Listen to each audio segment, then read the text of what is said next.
Good morning, good afternoon, everybody, wherever you are. This is the session 12 on United States-China paradigm shift. These are the defining questions of the MEDays talks.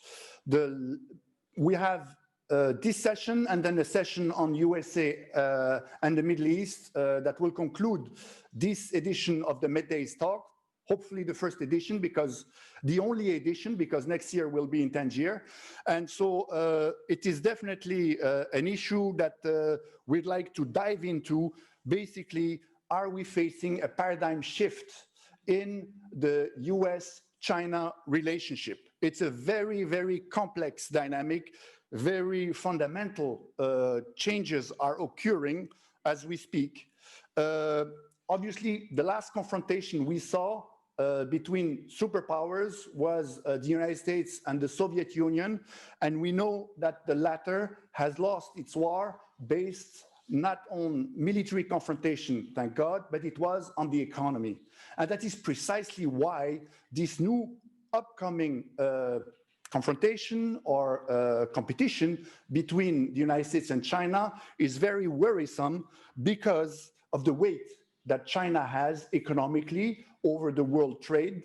We have, for example, before the COVID-19 crisis, China represented 21% of the global trade. Now it got up to 25%. So we realize that the competitiveness of China is not something to take easy in the globalized competitive world. And so the idea here is to look into a little bit of history, and the Nixon visit in '72 initiated basically an alliance between the United States and China based on Cold War dynamic and trying to drive a wedge in the communist world of the time. Interestingly enough, the first representative from the United States in China was George Bush Sr., who was the first representative there, and he became obviously head of the United States and lost the election to a junior politician from Arkansas whose motto was, "It's the economy, stupid." And so it basically shows you how important the economy is.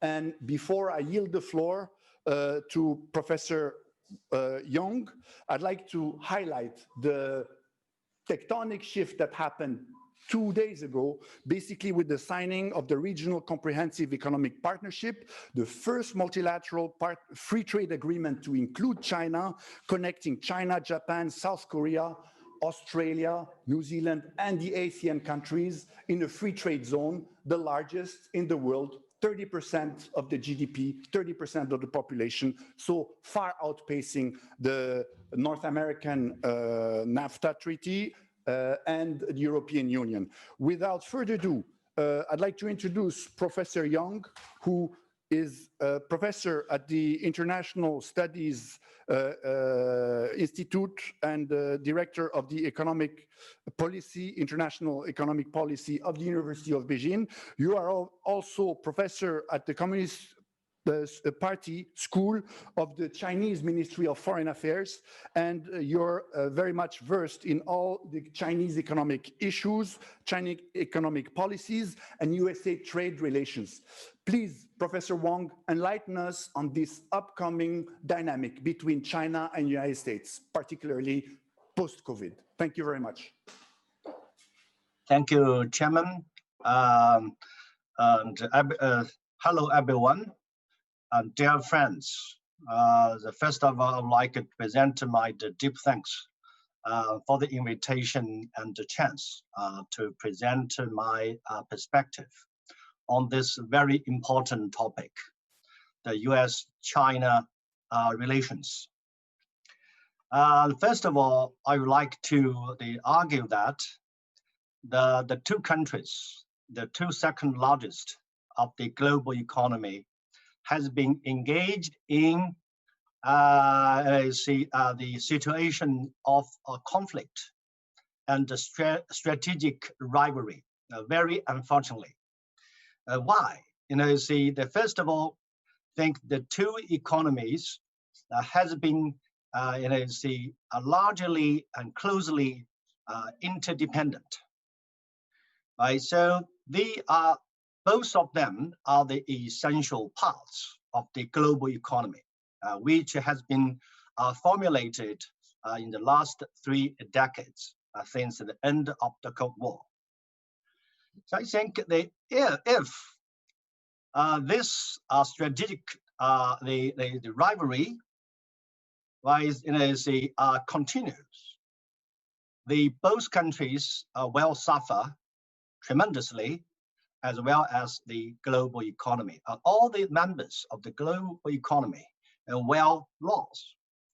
Secondly, and as more urgently, okay, that is, we are in the context of the pandemic caused by COVID-19.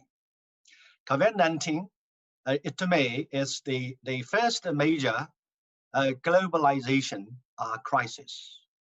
We had the SARS, the influence, the impact, back to about 20 years ago. But this pandemic has the impact is much more larger and tremendous, okay, than the previous one.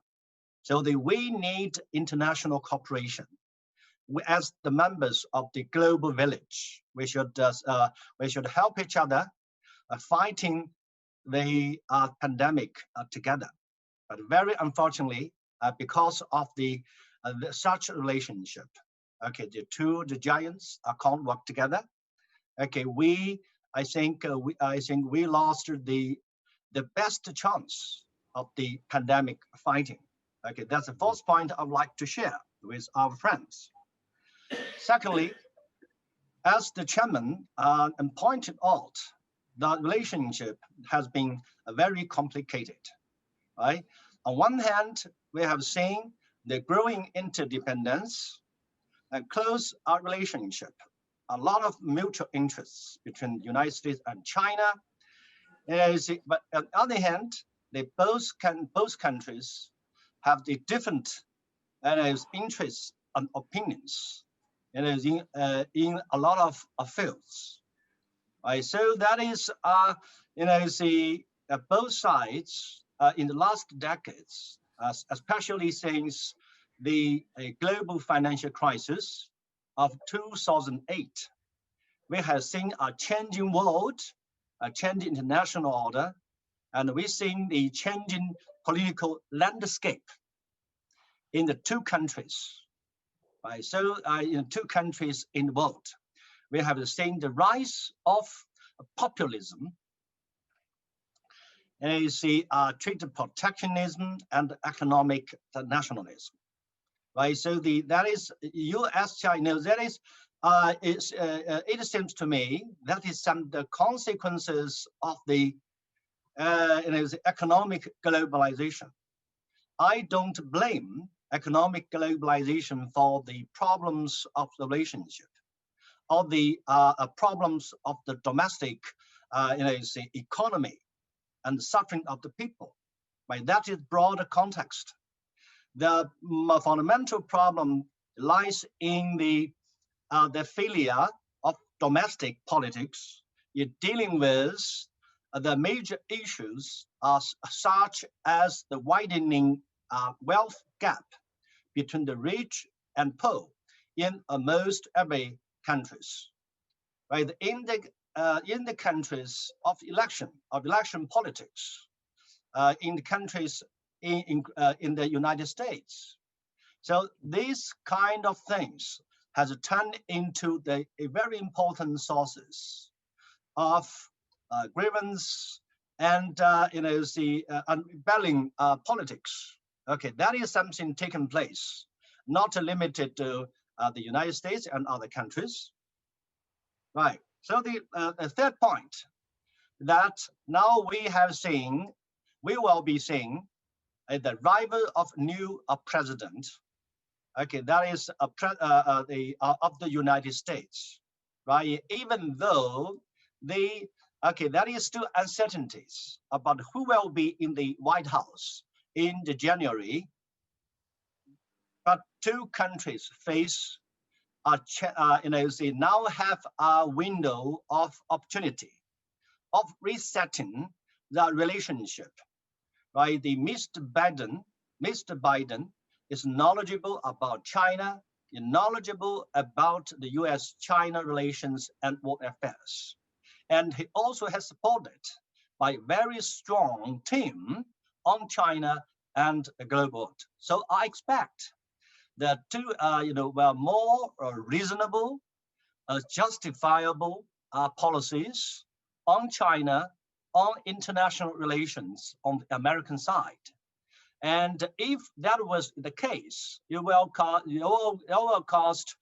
very positive responses of the Chinese side. Why the Chinese side? Yes, I'm sorry. I just mentioned the fact that there is a change in administration in the United States, and there won't be obviously any in China. Will President Xi Jinping be able to overcome the domestic populistic rhetoric against the United States with the change to try to adapt to the new situation? That's what I wanted to follow up on. Thank you, Manning, for this. Yeah, I think the Mr. Biden, I believe will have a different policy toward China, different policy on the economic and trade relationship, and different policy on the international policy like the climate change, the public health, and others, right? So while both countries emphasize the common grounds of the interests between two countries, right? And while the reservation, the differences on some political and regional politics, but both countries especially can work together on the issues like the climate change and public health, fighting pandemic, and enhancing the global governance mechanism. They both, I think that is a great opportunity, a window of opportunity to reset the relationship. I'm cautiously optimistic about the positive the things. Okay, let's look at the global picture, if I may. And we know that you cannot tackle climate change without the involvement of China, obviously. But the European Union is not an actor to be discounted for that matter as well in terms of environmental policies. And obviously, the United States looks at its relationship to try to, at least the Biden administration is said to look at the Chinese prison in trying to rely on its traditional Atlantic alliance. And there is a lot of talk. I was at the webinar yesterday where US representatives were saying we should not compromise on our values on the ground of climate change in this transatlantic alliance to try to handle China. So lots of questions arise on how actually the confrontation between our relationship between the United States and China will evolve, particularly with respect to an alliance, the traditional alliance with the European Union. This is the reason why I'd like to introduce Andrew Leung, who's actually from Hong Kong, and you're actually head of the European Union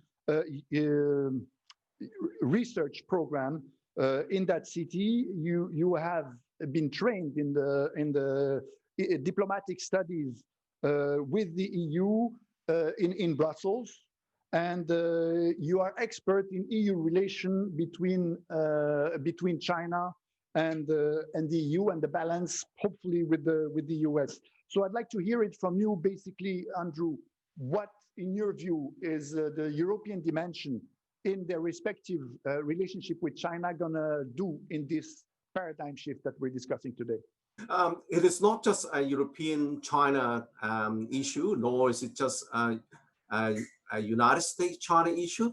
It is, in fact, China's impact on the entire world. And here I like to refer to the recent independent research institute based in Washington, D.C., highly well-renowned, the PEW research, both in April and in October.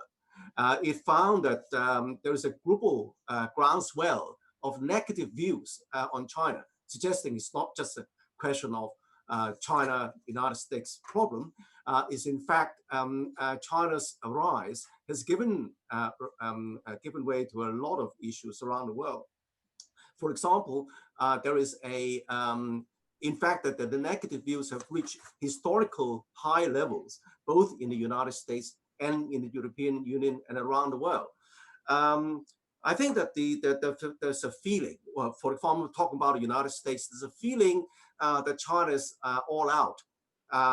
The so-called 100-year secret marathon to displace the United States as the world hegemon, as highlighted in Michael Pillsbury's seminar book, is again called a 100-year marathon. And in fact, a lot of the hardliners, the hawks in the United States, have bought into that. But not only just in the think tanks, not only in the so-called deep state, there's a wide feeling that somehow the world cannot accept a non-democratic country coming from a different civilization to become the world leader, as it were. And then the fear is further heightened by China's assertiveness in the South China Sea, by perceived kind of transgressions on human rights internally in Xinjiang and so on. And in fact, I mean, according to some, in Hong Kong as well, and of course not to forget Taiwan, but also China's trade practices again cause problems in the European Union.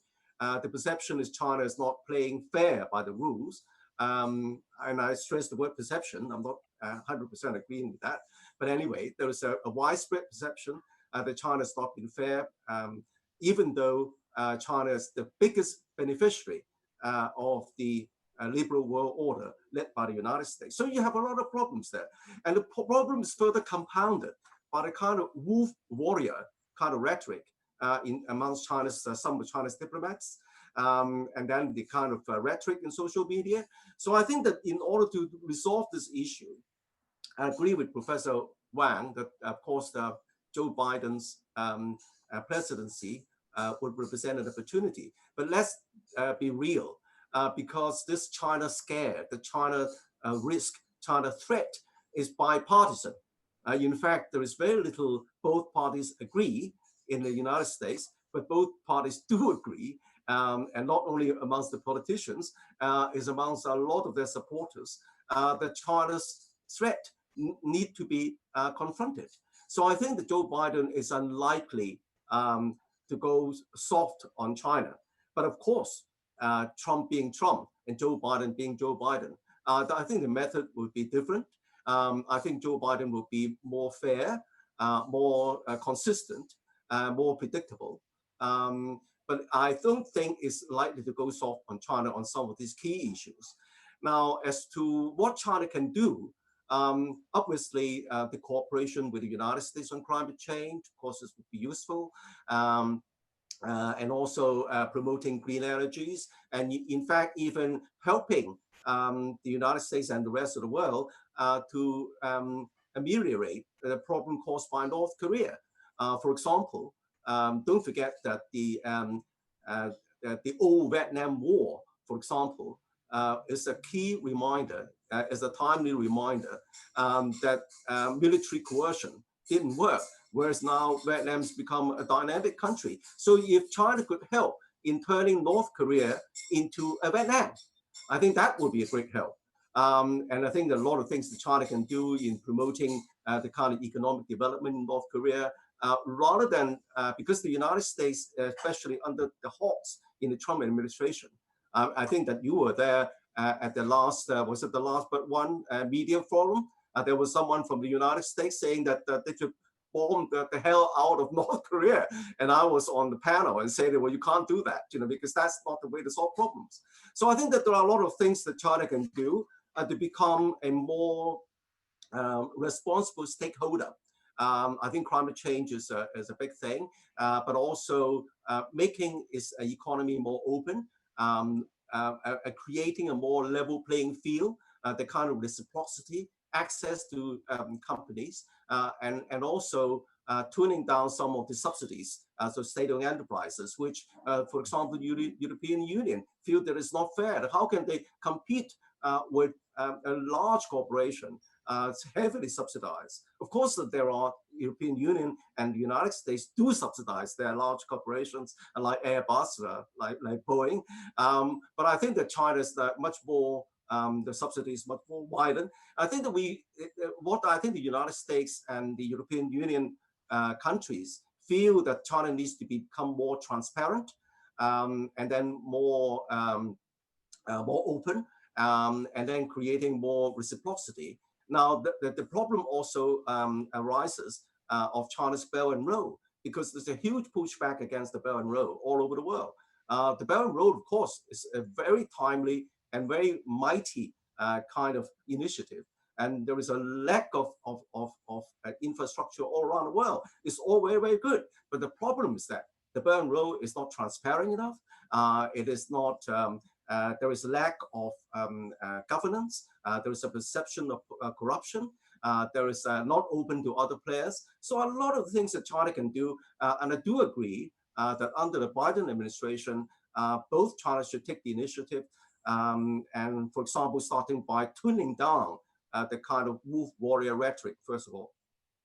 Yeah, I was wondering, because of the rhetoric, because of the 70 million people who voted Donald Trump, because of the China virus issue, obviously the US society is very polarized. Joe Biden will have significant amount of problems putting, those differences together behind one unified policy. I was just wondering on the human dimension of the US-China relationship. Obviously, for the last 10 years, China has had the largest foreign student in the United States education system. We're talking about literally almost a third of all the entire foreign students in the United States come from China. So what do you think this connection could do in trying to appease actually what is likely to become a mutually beneficial relationship, bilateral relationship, into a preventing a mutually antagonistic and destructive relationship? I think you put your finger on a very key issue there, because the fact that China is now featuring the largest cohort of foreign students, and in fact postgraduate students, in some of the leading institutions, education institutions in the United States, like Harvard. Now, yesterday I was sitting next to Harvard Business School graduate from China, and I think that I myself been to Harvard as well.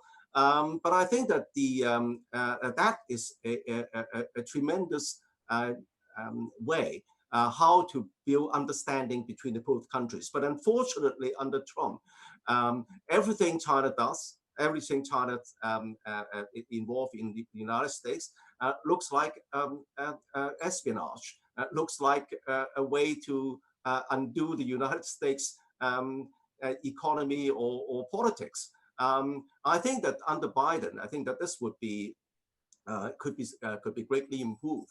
I think that there's need to be more people-to-people exchanges, and then think tanks, and then even visits of even journalists. I think that there is a great way to build relationships on both sides. Okay, on espionage, obviously, out of 370,000 student visas, 1,000 visas have been revoked on the grounds that the students were conducting research which could obviously have military applications. So that is an issue, and it's a good way to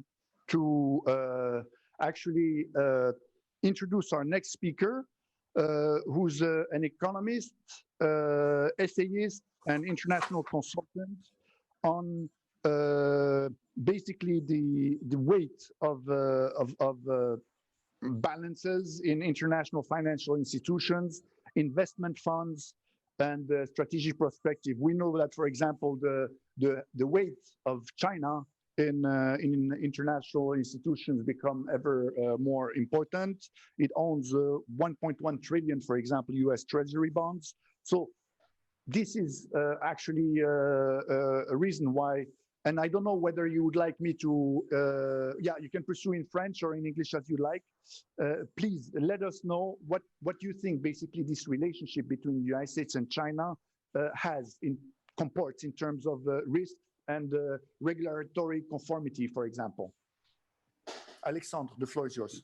Yes, thank you very much. Thank you for having me. Thanks to the Amadeus Institute for this wonderful session of talks. And I would like to thank also the other speakers, the distinguished speakers on this panel. Well, as you know, the topic is very complicated, and there are no definitive truths in that matter, and the situation is evolving every month, if not every day. Maybe now we are shifting into a less, hysteric phase of this relationship with the advent of a new administration, which has a different style. Joe Biden has a different style, and not only a different style, but also on substance. He has, different approach to international relations. So I think there will be some kind of appeasement overall between China and the United States over the coming months. And maybe we will see some of the most contentious issues, for example, like the trade war, which will go a little bit back, to the back burner. Although, as you mentioned, there was this very interesting trade deal that was signed a few days ago between the Asian countries and China, Korea, Japan, and Australia. And this was really one thing that we will have to follow to see what the United States will do in this context. Will they join back the Trans-Pacific Partnership? But I think with a divided Congress right now, this question is not really, very urgent for the new administration. Or will it try to advance other strategic interests and to try to balance between cooperation with China on important topics like climate change? I think it will be one of the more important shifts and radical shifts that we will see from the previous administration. And on the other hand, I think there will be also some more contentious issues, probably, because the Democrats in the United States, the Democratic Party, has higher sensitivity on human rights, on democracy issues. And for that matter, I think there will be more pressures for China to evolve. Maybe it's, to become more transparent and even to evolve politically. And there will be more increased demand from the public opinion in the United States and in other countries for this to happen. The Uyghur case, for example, the internment of millions of Uyghur people, and other contentious issues, the future of Hong Kong and Taiwan. Will there be any contentious moves on the part of the Chinese leadership on Taiwan to take back Taiwan by force? Or will they wait until the time comes and there will be this reunification that China wants, which is one of its core strategic interests. So I think overall there will be some tactical adjustment in the relationship, but if we look on a more fundamental level, the challenges still remain, and I would describe these challenges as but something that is related to the rivalry between an emerging Chinese superpower and an incumbent superpower, which is the United States. So very classical, a great powers competition. And on the other side, there is this issue of democracy and this kind of difference in systems, which make it difficult overall to find a common understanding beyond some few minimal points over which there is basically an agreement. Yes, thank you very much. Obviously, we all want to avoid the Thucydides traps and the rivalry of powers leading to war. And I'd like to go back, if you, at a later stage, if you don't mind, on the regional comprehensive economic partnership and how that shifts the balance of power in the region. But before that, because I want to have a discussion all throughout, we are a small panel, I'd like to ask Professor Wang, in terms of human rights and an upcoming Biden administration, what can China do in trying to build bridges with the heavily influenced democratic aspiration for human rights from the US administration? Okay, thank you. First of all, I think the two countries do have the different opinions and different assessment about the issues of human rights. So in the world and in China and in the United States. I think I ask you to pay attention to the changes of opinion of China, in China and in the world, about the issues of the human rights in the United States, in China, in other countries during the time of the pandemic. 2020 will be very important. It is the time for the people to understand, this issue from more objective and reasonable perspective. Right, so the human rights, you might notice that, right? So the U.S. has been accustomed to the practice of pointing the fingers on the other countries, the human rights issues, right? In the name of human rights and democracy, right? To make interventions, especially in the countries with different political systems and in developing countries, right? Sometimes it costs a big disaster and loss of human life. Right? Look at the United States, right? At this moment, right?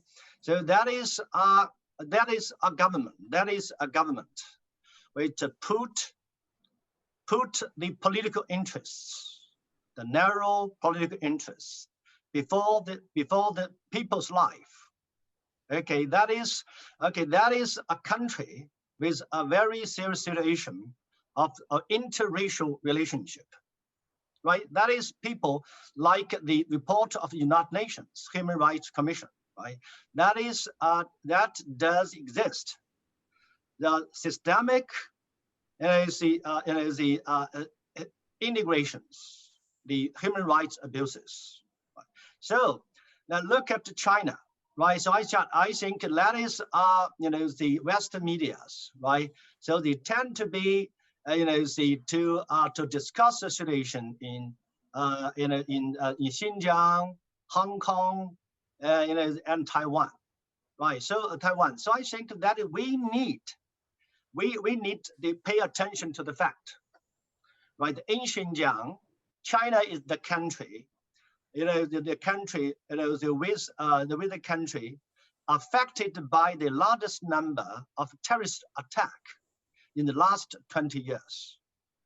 Okay, that is ground when we look at the issue of Xinjiang, right? So when in Paris, in the cases of of beheading, beheading cases around the Khartoum of Muhammad, right?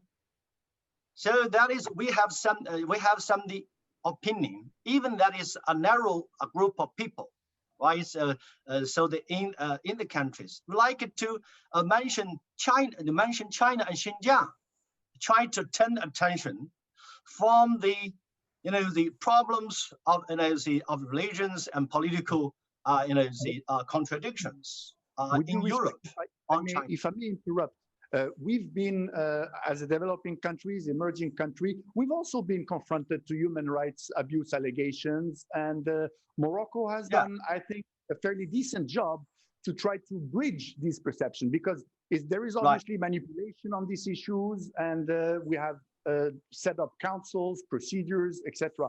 Can we see a similar approach that China would eventually adopt to try and bridge a perception from the West pushed by the United States to try to discredit China human rights record? Yes, I think that is something I would like to argue. I'll share your opinion. First of all, between on the human rights issues, China and the United States should conduct a dialogue, right, on the UN charters and the treaties and agreements related to human rights. Okay, we need the common practice to promote this. Secondly, I think we have to avoid so-called politicization, right, of human rights issues. Even the weaponizations of human rights in containment of China, right? So that is something we need the real and the sincere dialogue, not just to use that factors to contain the growing influence of China. Okay, that is, I think, that popular positions in China. Okay. Thank you very much. It's a nice lead to go back to you, Alexandre, if I may, on actually, what we've just learned, the regional comprehensive economic partnership. Is there a spillover effect on the current? What will be the spillover, immediate spillover effects on the current challenge between US and China relationships? Well, I think you have really to understand the technicalities of this kind of trade deal in order to assess its impact. If we look at, on paper, it's interesting because it unites most East Asian and Southeast Asian countries together, with the exception of India, which is a South Asian country, but which is now a rising, emerging economy. And it's very important to mention that India pulled back from this agreement, but the door is still open for it to come back if it ever wants. So it would have obviously more weight if India was also part of this agreement. But overall, I think we should not overestimate this kind of agreement. Why? Because most of the discussion has been around tariffs and very conventional trade facilitation measures. And now we have moved since about 10 or 15 years to another generation of trade deals and trade agreements, so-called comprehensive trade agreements, which not only tackle the tariff issue, but also other issues related to intellectual property, to investment regulations, and even some say that it could extend to labor regulation and to environmental regulation. So it could be very comprehensive, much more than what we have seen today. One of the examples is actually the Trans-Pacific Agreement, which is much more extensive than the LCP that was signed a few days ago. From which the Trump administration withdrew. Yes, that's correct. And I think that was a very big mistake from the Trump administration and from the United States, because it gives it less sway and less leverage in all the discussions in this Pacific region. And in a realist perspective, if you put yourself in the shoes of somebody that wants really to avoid growing China's influence, you will not withdraw from this kind of agreement, basically.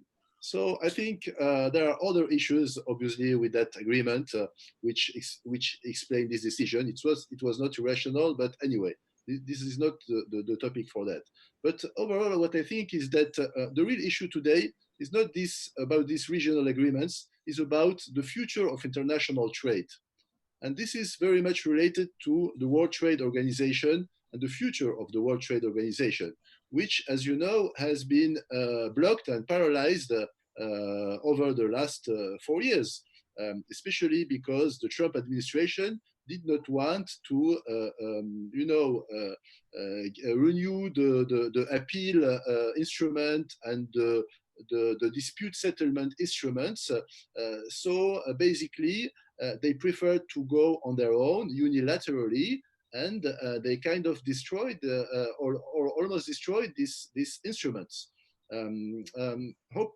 Fortunately, these instruments still remained, and there is still some future. And we will see also who will be nominated at the head of this organization. This will send a very strong signal as to the future and as to the reform intentions of the great powers.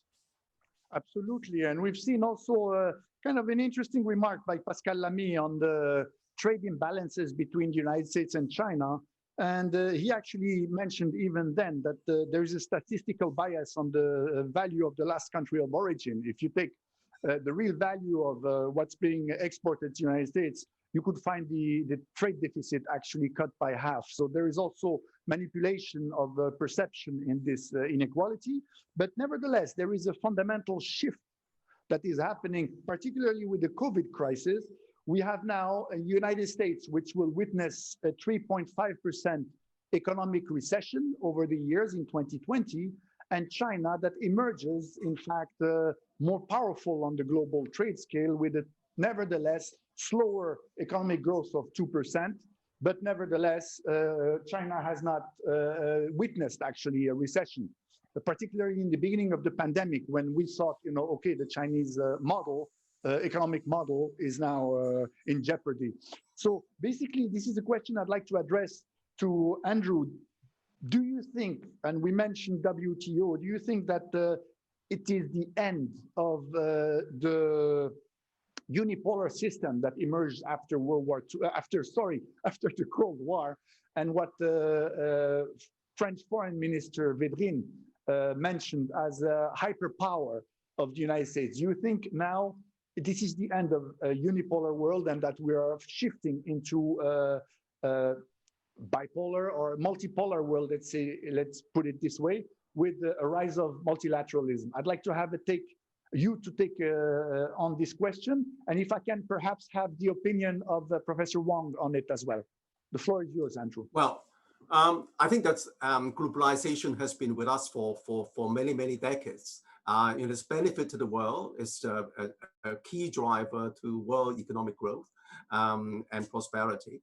But I think that over the years, the defects of globalization are being realized. For example, Joseph Stiglitz, the Nobel Prize laureate, has highlighted the ills, the discontents of globalization, as some developing countries are facing some of the negative effects of large corporations, sort of moving in the money without caring for the environment and the local people's stakeholder livelihood and that kind of thing. But as far as China is concerned, I think, of course, as I said at the beginning, China is the biggest beneficiary of globalization.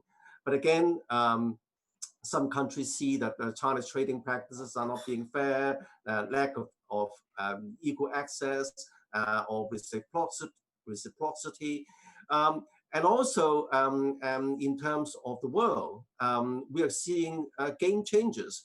And then the old rules of the WTO may not work anymore. I'm referring to the kind of digital economy. Now, how do you tax companies like Google or Amazon? I mean, that's the issue, trade issue between the United States and Europe. Because now we're in a world where the whole world is much more connected. There are different ways to conduct business through the internet and e-commerce, e-payment. So I think that the WTO needs to be reformed in any case. But rather than throwing the baby out with the bath water, I think the time is now ripe for the biggest two economies in the world, the United States and China, along with the European Union, to really look at the rules and how they should be improved. And that applies not only to the WTO, but also to the WHO and other international institutions. There is a very, very important issue, which if you allow me, I'd like to spend only a couple of seconds on. And that's there is a great misunderstanding or misjudgment in the West, particularly the United States and including countries in Europe, of what China wants. They think that because China does not have the same Western type of democracy of elections, somehow China is suffering, China has this original sin, as it were. But then this is a complete misunderstanding. Now, you will look around the world, there are countries with a lot of democracy and a lot of good governance. In other words, the country is extremely well governed and extremely democratic. And that I'm referring to some Scandinavian countries, for example. Now, there are countries with a lot of democracy, but badly governed, if I may say so, the United States. I mean, with a kind of divisive society, a lot of transgressions of human rights even.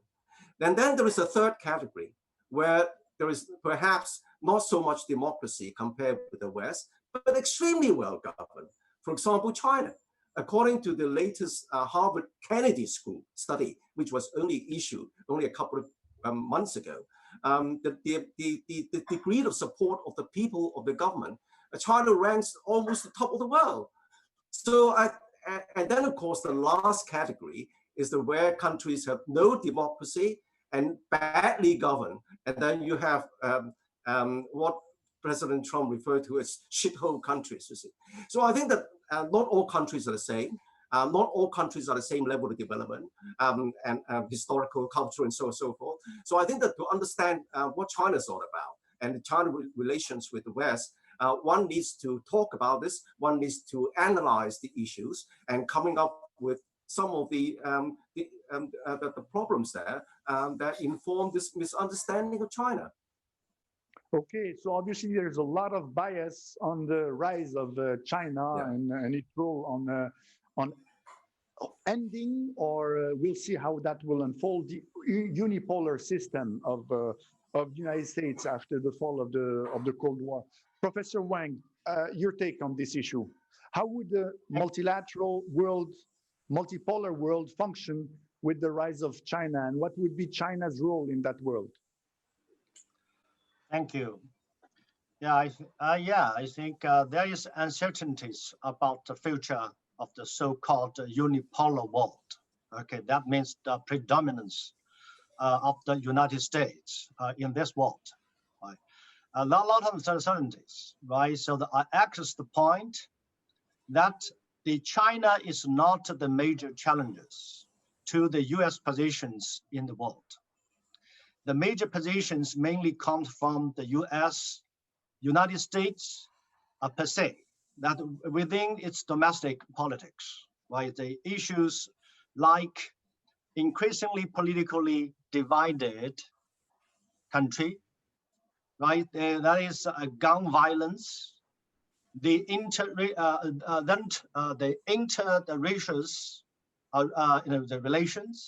racial relations, the infrastructure, the problem, the public education quality, and many others. Right? China is not the problem. And on the other hand, China can be the part of the solutions of the challenges of this world and challenges faced by the United States. So I look at the recent histories of the last 20 years. Okay, China, it has been very helpful in settlement of the Asian financial crisis. Okay, back to the 1997 and the 1998, right? China, kept its so exchange rate as a not depreciation. China's again play a very key role in helping the United States and the global economy in fighting the global financial crisis of 2008 and helping to formations of the G20 mechanism. All these things, Mr. Chairman, you mentioned the RCEP, okay, the just jointly assigned by the 15 countries in Asia Pacific. So that China is part of this agreement, and that is agreement in alliance with the WTO, the trade liberalization goals, as well as the goals deepening reform and the reformed and opening up of China. You might note that in the last several years, with the pressures of the US trade and technology wars, China has adopted the furthering opening its war in the more unilateral ways. China has opened up its market, okay, much more than the people expected. Okay, that is why the one reasons to the contributing the China's robust shape of the economy in the times of the pandemic. So on the technology war, you really touched the nerve of the whole issue. I mean, we obviously realized, just to give you a sample of the hearing of the chairman of the Joint Chief of Staff at the Senate confirmation hearing, Mark Milley, he basically says that China has a higher budget in the military on the R&D issues, and there has been a very sustained action from the United States to try to prevent China in winning the R&D tech war. We've seen that with 5G. We've seen that with pulling scientists out of U.S. educational system. This basically leads me to fall back on one remark that has been made by Arlan Hullman in the beginning of the MEDays talk, and he said that when Biden comes in to office, he needs to settle down with President Xi Jinping to define the rules of engagement. So based upon that, what, in your view, would be the future rule of engagement between an established power, the United States, and an emerging power, China? Professor Wang, and then perhaps Andrew. What do you think President-elect Biden could discuss with President Xi to avoid any negative implications on the bilateral relation, with obviously tremendous impact on global economic growth? Yes, thank you, Chairman. I think you mentioned a very important is the issue that the technology competition between the two countries. Okay, in the last several years, the Trump administrations target China, but mainly on the China's one program, right? That is Made in China 2020. Okay, that is something. Okay, that is a government plan to target the 10 emerging and important industries. I think that the main targets of the U.S. government. So I think such a kind of pressures and policy will continue, right? Even with the time, when the Biden came to the White House. The problem is that I think they have, but this policy you mentioned the rules. Both sides should follow up. First of all, and both sides should, especially the United States, recognize, the U.S.-China as other important part of the global economy and the network of the global supply chain, right? So they have the responsibility for the securing the global supply chain. Okay, that is that we just saw the opposite. Okay, by the behavior of the United States. Okay, that is in the last several years, right? So I think, secondly, as I said, that is era of interdependence, right? China, is on the way of making a technological progress, but China still have a long way to go. Right, so China is even that is a 5G. Okay, the 5G, the company like Huawei, corporations, right? Huawei still import the key component and parts from its American compounds. The U.S. industries and the companies greatly benefit from the growth up of the 5G countries. 5G companies like Huawei. So that is a real independent. Okay, Huawei is a very special case. Okay, that's not a very typical, very common in China. China is still a developing country. Okay, it's still on the way of catch up. So I think the U.S. government and some people in the United States has been greatly exaggerated so that China threat to its business and industries. Right? Thirdly, I think that both sides should define the different fields where the two countries have the common interests, have the differences, but they can be worked out, and the field and the differences taken times to resolve.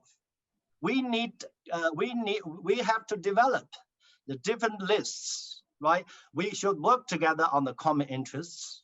We should exercise self restraints. On the issue areas, we can't find the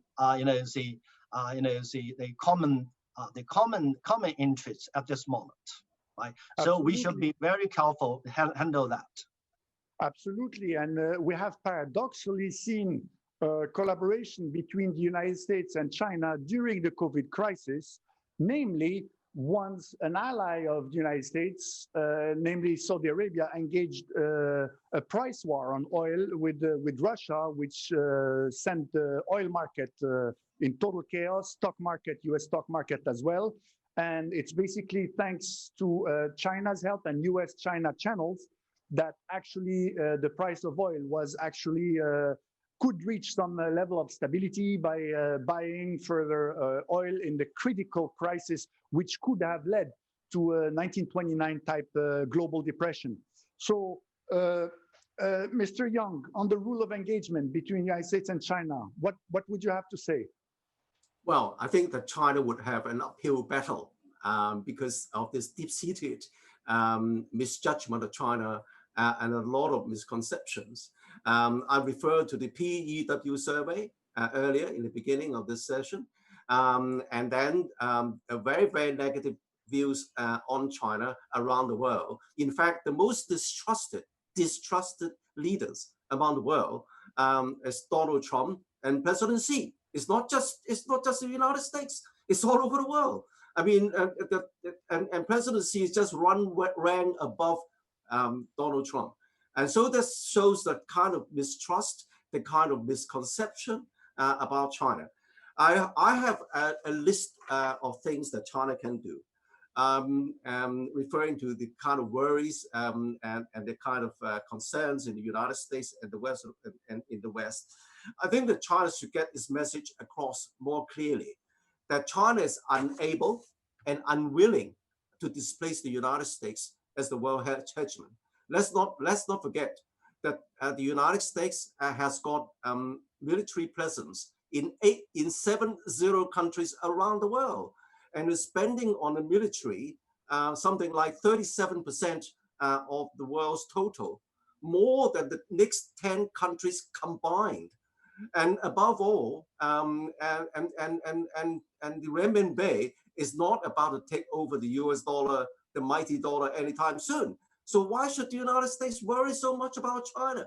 I think that China needs to get its message across first of all. Secondly, well, China should cut down the, yeah. Sorry to cut you off. The United States is actually paranoid about what happened to Soviet Union. In other words, they had a huge military power, and in fact, they lost on economy. So are we likely to see a similar scenario, a huge military power losing the economic war against China, which has fairly little, relatively more modest military might, but significantly heavier economic footprint?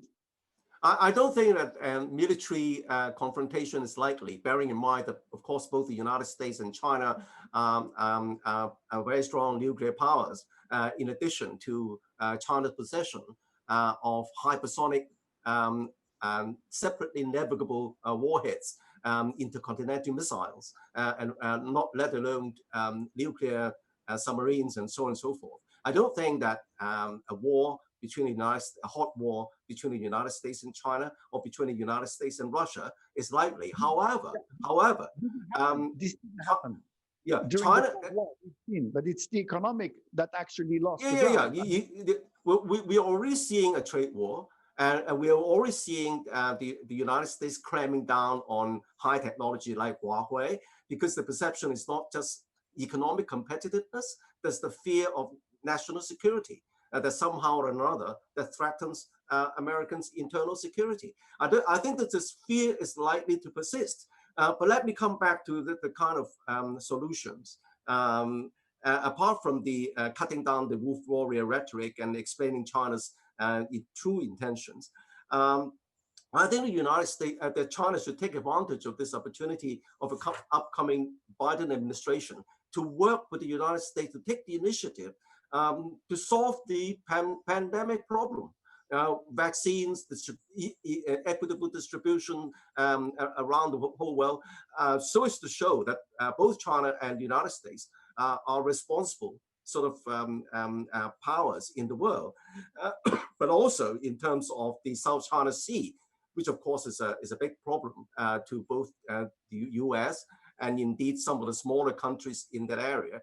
I think that I suggested this even to the American consulate staff, that they should consider, China should consider a joint patrol with the US Navy of the South China Sea, but not along China's territorial waters. Don't forget that the South China Sea is a huge area, but if somehow China could have regular naval patrol in the open waters in the South China Sea with the United States, that would send a very, very reassuring message. But apart from, and the most important opportunity is working with the United States on climate change, the Paris Agreement. And China, don't forget, has a pledge for carbon, a carbon ceiling by the year 2035, and carbon neutrality by the year 2060. So I think that this concrete efforts will show the world that China is bringing a lot of stuff to the common good.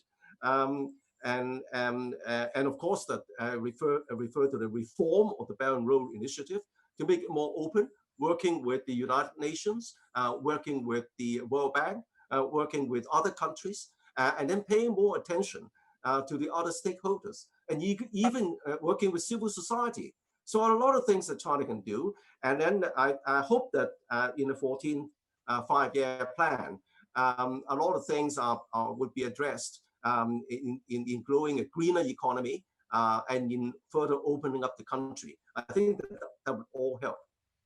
Absolutely, and actually, we have plenty of questions that have been addressed to us in this panel, and I'm happy that we managed to trigger such such an interest? You mentioned Belt and Road Initiative. There is obviously also the issue of a debt trap that some countries are raising concern of regarding African countries, namely amongst other emerging economies. And I have a question for Alexandre Kateb. Basically, we know that China has invested in former European colonies, and the COVID crisis has had an impact on European-China relationships as well. Is the approach of China, which is based on developing a win-win partnership as an alternative to more what is perceived as opportunistic behaviors from former colonial powers on the continent, do you think that this geopolitical situation or this perception would have an impact on the stability in Africa, the competition between former colonial powers and the rise of China on the African continent? Alexandre, the floor is yours. Yes, thank you. Well, first, I think we have really to put in context the Chinese investments on the African continent. Many studies have shown that actually China has invested in natural resources because of its own needs for commodities.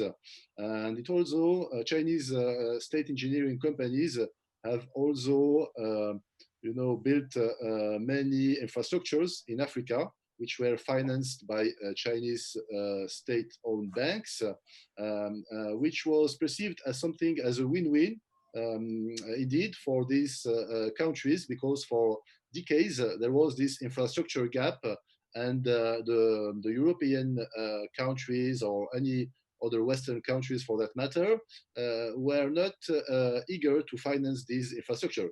So I think we have to acknowledge that China's role has been positive indeed as far as these infrastructures are concerned. But if you take other sectors, for example, manufacturing, you see that there has been so far not that much investment from China in these countries. If we accept a few countries like Ethiopia, for example, which has become a poster child of Chinese, manufacturing outsourcing. But if we accept these few countries, overall the volume is still very low. And if we take Africa as a whole, the European Union still remains very much the largest investor, the largest source of foreign direct investment in Africa. So actually, I think the approach has to be complementary, and I think that's what some European leaders have started to do, including French President Emmanuel Macron, to find out how we can articulate China's approach to Africa with the European Union's approach, and to try to implement some projects with both involved parties, both the European Union and China and the African partners, for win-win outcomes for everybody, actually. Thank you. Question for Professor Wang. Actually, with the likely relocation of global supply chain as a consequence of the COVID crisis, what do you think China could do on the African continent to try precisely to respond to Alexandre Kateb's concern and ours as well? We have Tangier-free zone, which is welcoming Chinese manufacturing companies, yet we are always waiting for something to happen, and there are continuously delays. We cannot see very visible strategy of China to try to relocate its manufacturing industries in emerging economies in a regional relocated global supply chain, which would be more regional. What would you have to say about that, Professor Wang? Okay, yeah, that's very interesting and important questions, especially to the countries and people in Africa. Yes, I think the Alexander is point out, okay, the positive side, positive influence of China's investment in infrastructure constructions in Africa. That is very, very important things, right? So the infrastructure there has been the long shortage that is underdeveloped, right? So in economic development of the African countries, right? So that is something China make a special contribution. That is why the African countries in general welcome China's role in this regard. This is the first point. So I think China has engaged in Africa not just in the last 20 years. China engaged in Africa, at the very beginning of the founding of People's Republic of China. Okay, that is a very long and deep relationship between China and many African countries. Secondly, Mr.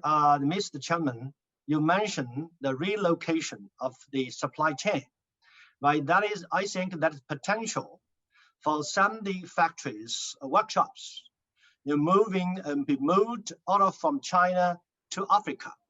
I think that is something taking place. I would like to say, right?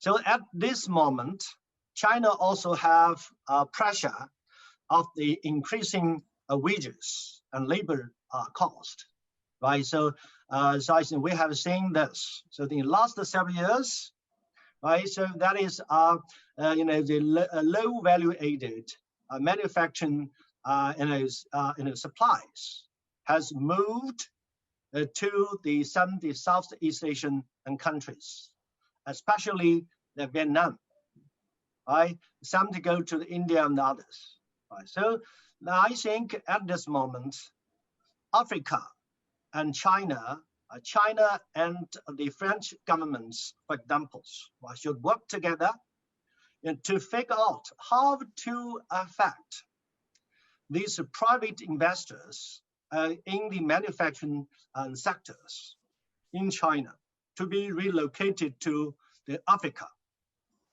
See how to help them financially. Yes. So China and some other countries now has prepared these countries with infrastructure.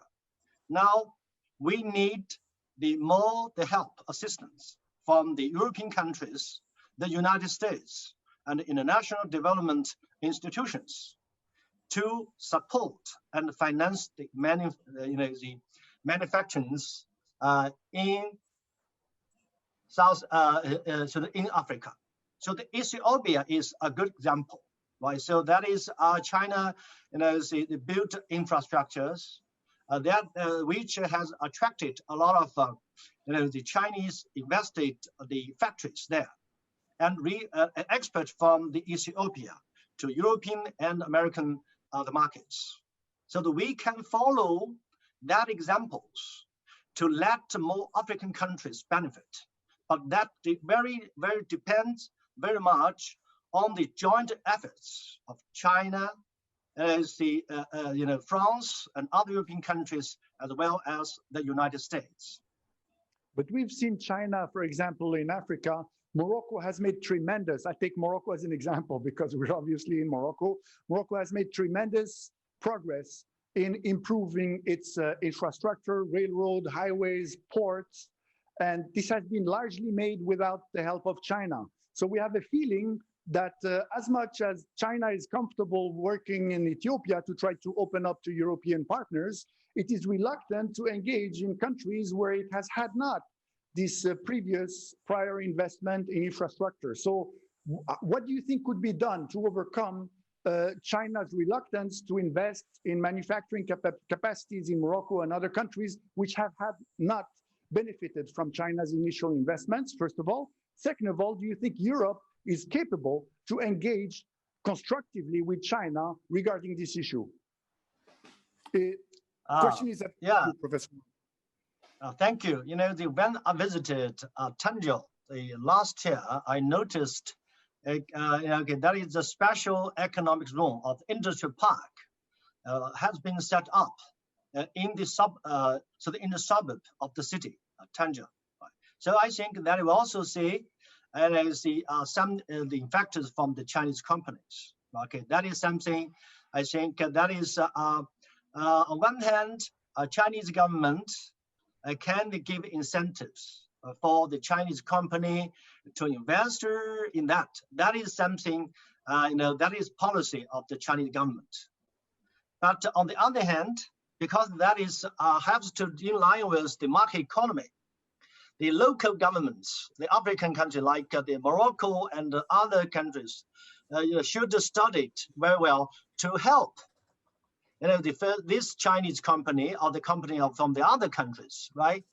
To familiar with the language, the culture, the investment climate, and to give more the task breaks or the other incentives to help them, right? So I think that is we need to do more, to attract these private invest companies.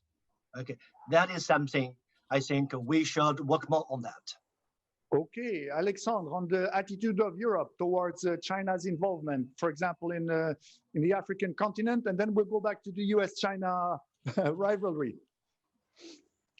Yes, well, thank you. I think the attitude of the European Union toward Africa has changed, and I think the fact that it saw over the years a stronger engagement on the side of China on this continent, this made the European Union evolve in its understanding and in its relationship.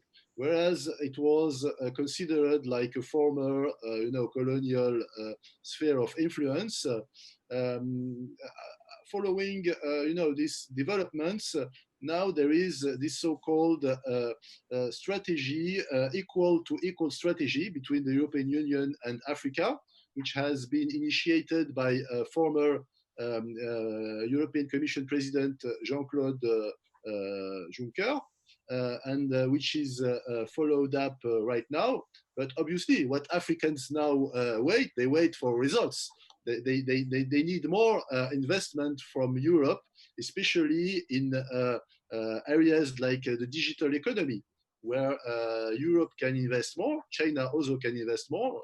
It has very strong players in this field, and I think we will try. We have to try to find these complementarities between the different countries. For example, in digital payments, we can imagine a cooperation between Huawei and, for example, a company like Orange Africa, which has a strong presence in telecom industry in Africa, and we can imagine some kind of new systems of electronic payment, digital currencies, and so on. And I think it would be in the interest overall of Africans to have this competition and this co-petition, which is a mix of competition and cooperation between the European Union and China in this regard. Okay, but how can you do that if the United States comes and says, wait a minute, 5G, you have to choose your camp, either you're with China, either you're with the United States or other Western companies. So how can both China, the United States, and Africa work out their differences in these opportunities? The question is addressed to you, obviously, Alexandre, and then I'll have Andrew follow up on it. Yes, well, very briefly, I think the whole matter of 5G, I think it's overblown, and I think 5G, what we mean by 5G today is we concentrate on the power of one giant, integrator like Huawei. Whereas, as was mentioned before, the critical technologies that are underlying this equipment are still very much, US technologies and Western technologies. So I think even in this contentious issue, there is some common ground that will have to be found, because you cannot build, a giant like Huawei from scratch. And the last example we had in Europe, in the West, was Nokia, which was sacrificed. Now we have to rely on new players like Huawei, like other players also that are emerging. But overall, these players are also dependent on these technologies from the West. So there is some kind of common standards. It was mentioned that WTO could tackle these issues related to the digital economy and to electronics and so on. I think this is really the future for the WTO, to focus on these areas where there is a need for normalization, for standardization, and for keeping what is the beauty, for example, of the internet, the open source spirit. So that it is an open environment in which all countries, whatever their ideologies and political systems, can still participate and can still together, improve the existing environment. Absolutely. As a battleground between the United States and China, Africa has obviously benefited tremendously from that particular company, Huawei, in establishing the mobile infrastructure at record low cost. I mean, this is the fact. So, Andrew, what would you have to say about that? And I'd like to add a follow-up question, which was asked to us. Basically, do you think that the Belt and Road Initiative can succeed in the current geopolitical situation or context between the polarization, United States and China? Well, first of all, about 5G and that kind of telecommunication standards. I think the battle in this field is going to getting more and more intense because there's a question of perception of national security. There's also a perception that the 5G is going to redefine the 21st century in a kind of the way of life and how businesses conducted, companies conduct their own businesses. It's affecting the shape of the future economy. So I think that there's going to be a great deal of rivalry there, which is understandable. And I think that, of course, China has come to realize that, of course, that the competition is no longer in products or even in technologies, but on standards. So standard setting is very, very important. And in fact, China is already moving ahead with 6G, for example, and having built a very, very strong infrastructure on 5G around the world. So I think that this is an area where all countries will be paying more and more attention to in the future.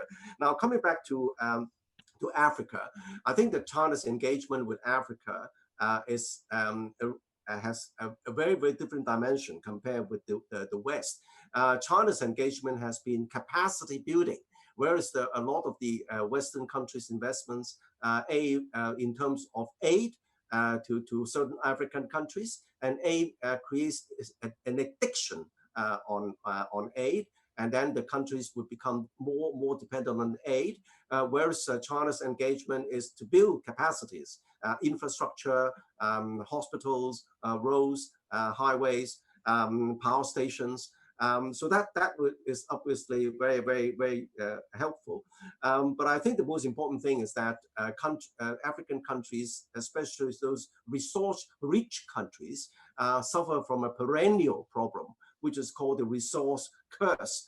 And the problem lies in the inability to build the sort of linkage industries, linkage to their resource base, kind of industries that need to be identified by different countries. For example, Botswana has identified diamond cutting as its linkage industry, and is very, very successful in building its diamond cutting industry to be about the third the quality diamond cutters. But I think that there is a big opportunity coming right now, which is the African continental for a free trade area, which is a huge free trade area comprising all the African countries. It's already a lot more than on the cards. A lot of African countries have signed up, and I think that China is likely to play a very important role. Now, which brings me to the Belt and Road. And I think that, as I said, that with all this backlash, this headwind against the back of Belt and Road, particularly debt sustainability, in fact, it's the rhetoric has been China's now has trying to encumber some of these countries with debt, so as to seize their assets is overblown. In fact, a barren road goes where angels fear to tread by definition. I mean, the advanced countries that do not need that kind of help mostly. But I think that most of the countries who need this help are very poor, backward countries. They're already heavily indebted. So I think that in future, China would look at whether projects would fare well in terms of the internal debt situation of the host countries. And I think that a lot of the problems about the ESR, environmental, social, and also the governance issues, I think that those will be coming more and more to the fore. I think that if China focuses on those, it would be a huge help in projecting a more positive image of China's engagement with Africa.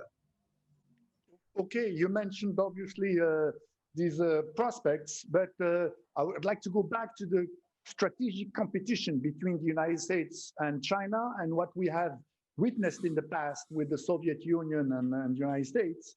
And I have a question basically, a critical question in that competition will be the access to strategic resources.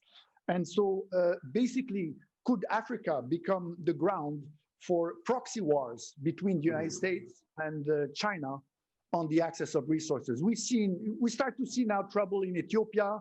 What we are worried in Africa is to try and now being a victim of the proxy war that we have absolutely no control of.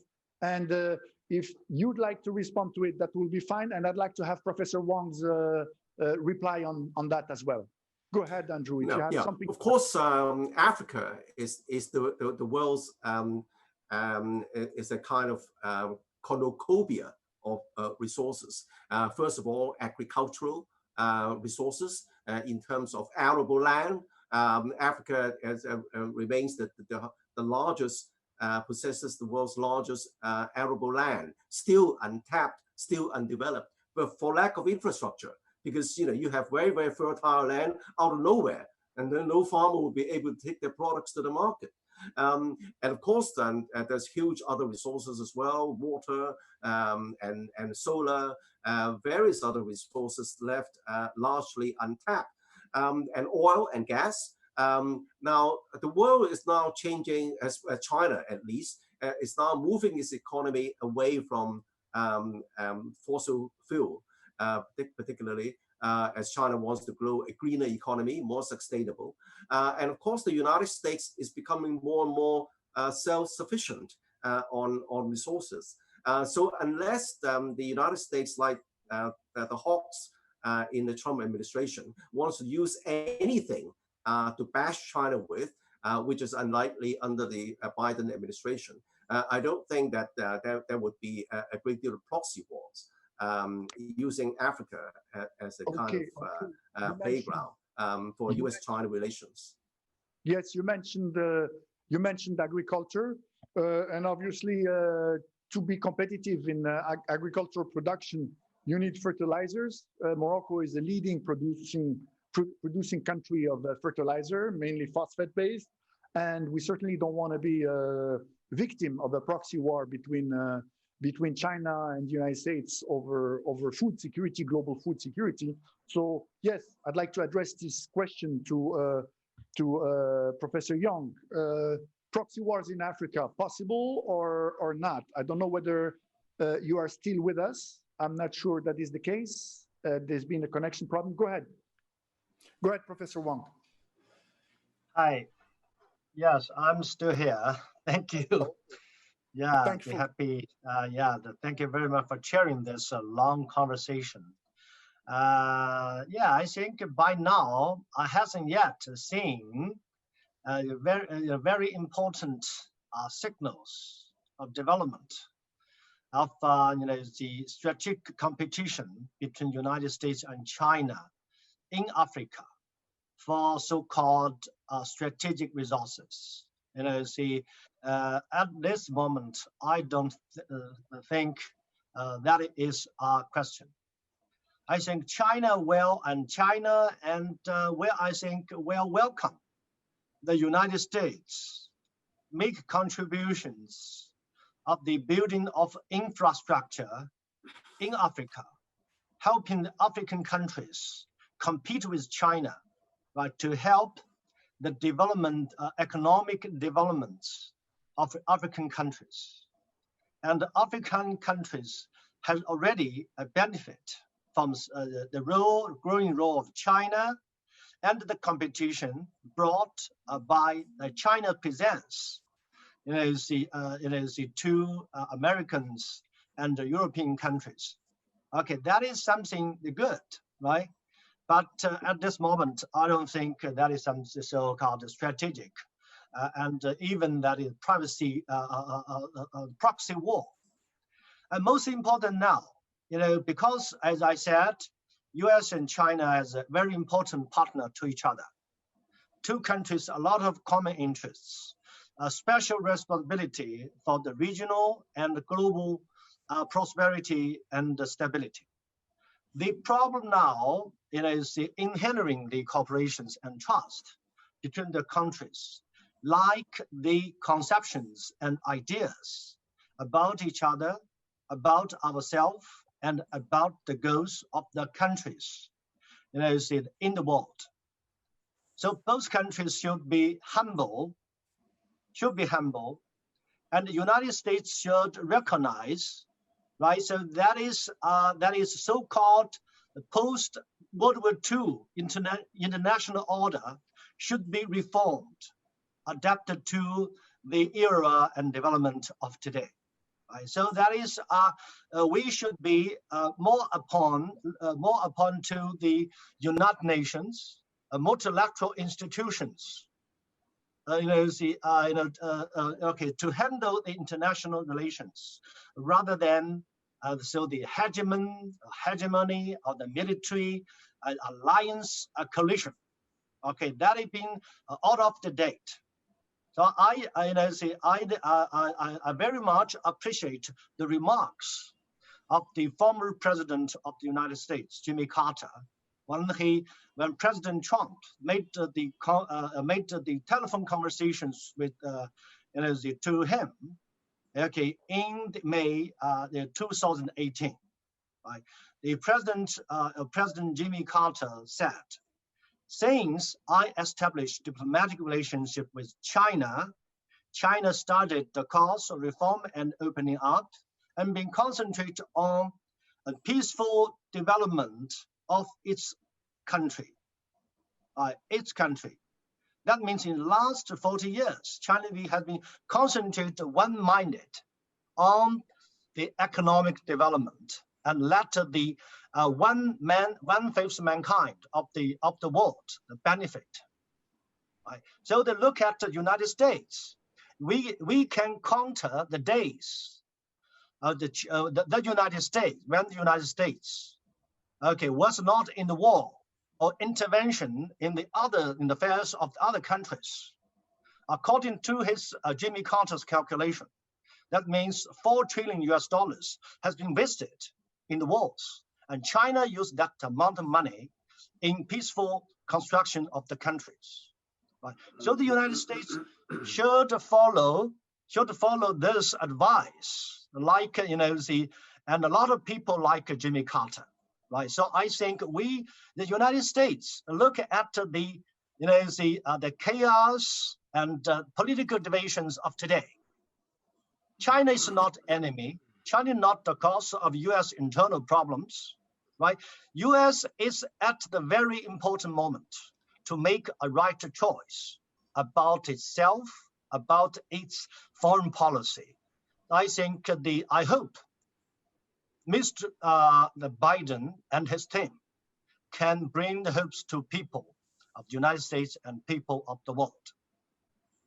Thank you very much. Andrew, obviously on these words, do you think that the upcoming Biden administration what will be your assessment on whether President-elect Biden, or if he's elect, or we don't know the exact status now, but do you think that President to come again, Biden will be willing to reconsider the United States' role in multilateral institutions for a more comprehensive representation of the global South in particular, and obviously China, in the order that is pretty much emerging today, particularly post-COVID and post-US election. What would be your take on it? We're about to conclude in 5 minutes.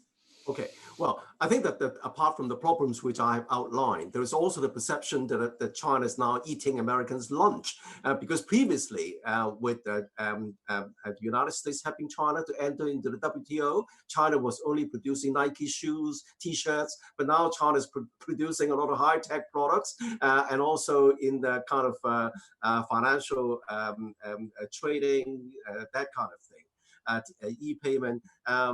And especially in high technology, in 5G, in artificial intelligence. So there's only not just economics, it's also national security.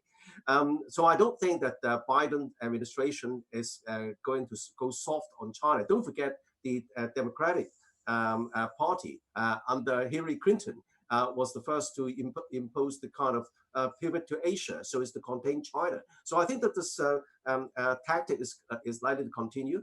But on the other hand, Biden is likely to be more consistent, more rational. And as I said, there are huge areas for cooperation on climate change, on North Korea, on how to manage this kind of issues in the South China Sea, something like that. But I think that somehow the two countries should understand one another more. I mentioned the fact that there is a misconception of China, what China wants, whether China is out there to completely throw the United States out of the South China Sea or take over its role as the world hegemon. But on the other hand, likewise, I don't think China pays enough attention to the legitimate concerns in the United States and in Europe. And hence this very negative findings about the China as a rising power, or even Xi Jinping as a leader of the nation. And I said that the misunderstanding is so deep, and I've quoted an example in the case of Hong Kong. Now, there's over the past 2 years that the whole world seems that Hong Kong is going to the, going down to the ruin, and then there is no lack of, there's the complete lack of human rights. But only the day before yesterday, there was a finding from the global kind of human freedom index, ranking the human freedom index. Okay, it's not just ordinary index, because the issue in Hong Kong is about freedom or liberty. So the global human index find Hong Kong is now the top of the world. But how can you have a problem as portrayed in the West that Hong Kong is going down to the ruins, and then you're finding that Hong Kong is now top of the human freedom index? So I think that there is a great deal of misunderstanding, misconception, areas of cooperation that both countries should explore. And I think the Biden administration offers a great opportunity. Alexandre, what effect will Joe Biden have on Sino-American relations? Thank you very much. I think Biden will try to slow down and little calm down the harsh rhetoric of his predecessor. I think we all need this change of spirit, if not of substance.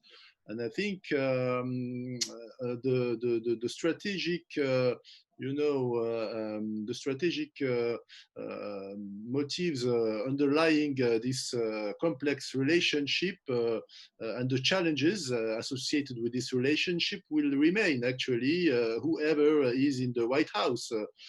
As you mentioned before, one of the key culprits is to avoid a hot war between the major incumbent superpower and the emerging rival.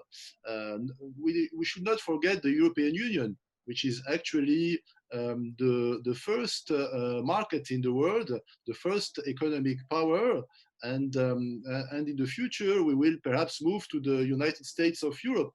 So I think we should not frame this debate overall as something that is bipolar between China and the United States. and forget, the elephant in the room, obviously, as the European Union is today, or India perhaps will be tomorrow, if it keeps on growing fast as it does now. So I think overall we should all keep in mind this, strategic challenges, try to calm down and try to find common ground, because what is important at the end of the day is that we all have the same rules, and that everybody plays by these commonly defined rules. Just to conclude, I want to make sure that Professor Wang has a take on that last question, and basically the effect of Joe Biden's victory or on Sino-American relation. What do you expect? You're on record now. We'll see what will happen. What's your assessment? Yes, Chairman, I think I'm a realist. Yeah, okay, the message I would like to send, yes, it's the best wishes to American friends. Yeah, but I understand quite well the domestic situation of the United States, especially the role of the interest groups.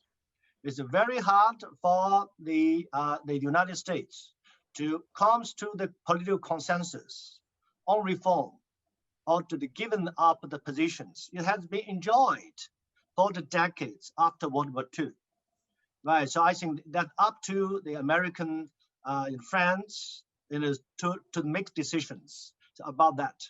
But about China, I think the dialogue, the door is open. China is ready to conduct a dialogue on the sincere win-win foundation, work with American friends. Yeah, we don't want the so-called the new Cold War. Okay, nobody will benefit from that, even that the United States.